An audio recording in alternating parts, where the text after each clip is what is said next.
Oh, okay. It was quite different when I was young. It wasn't, well, Beetlejuice was around, Ghostbusters, but I went straight, my family went straight into it. It was The Thing, Pet Cemetery, The Fly. Grew up during the time of street trash. I shouldn't even been looking at that as a kid, but yeah. Yeah, Kid Steve couldn't handle a street trash. That's for sure.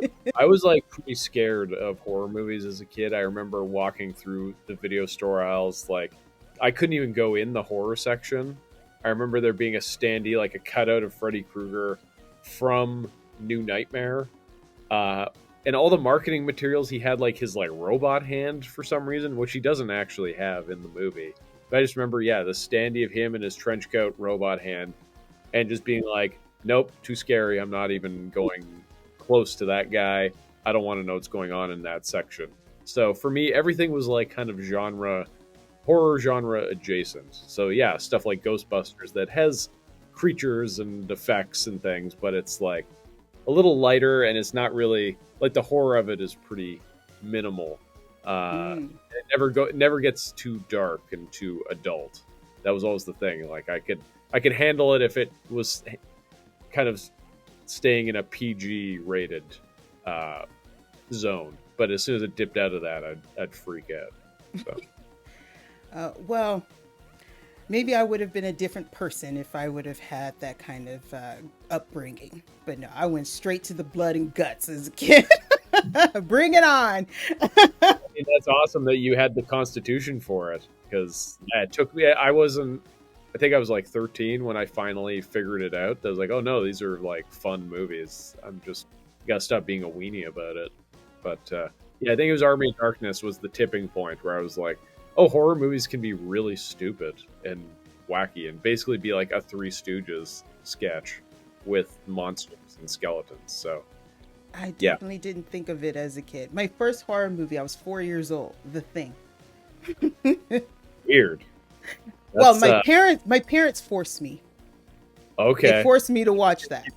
They just didn't give you a choice. No, they sat me between and said, no, you're going to watch it. You keep sneaking to watch it, you're going to watch it. I put my hands next to me and I watch Norris's head come off the table. Yeah. So, like, how did you react to that as a kid, as a 4-year-old? I was trying to cover my eyes and they wouldn't let me. So I had to watch the whole thing till the tentacle arms come out and crawls into the hallway. So the idea was that this was like a punishment? Yeah. You know how back in the day, it was kind of like, I'm saying back in the day. Well, like if you get caught smoking a pack of cigarettes, they'll make you smoke the whole pack Right. For punishment.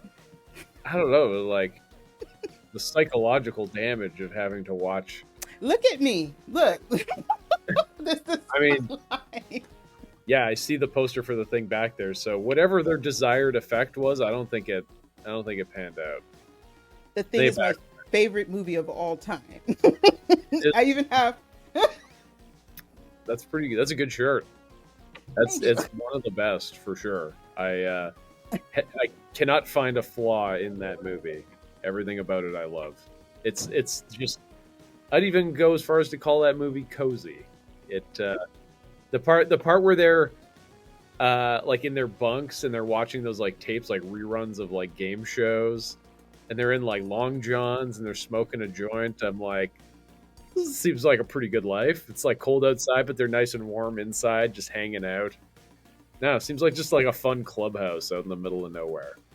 Until the dog. Yeah, Dog. well, until things go south, but up to that point, Yeah. it's kind of cozy. Yeah, it's a little cozy.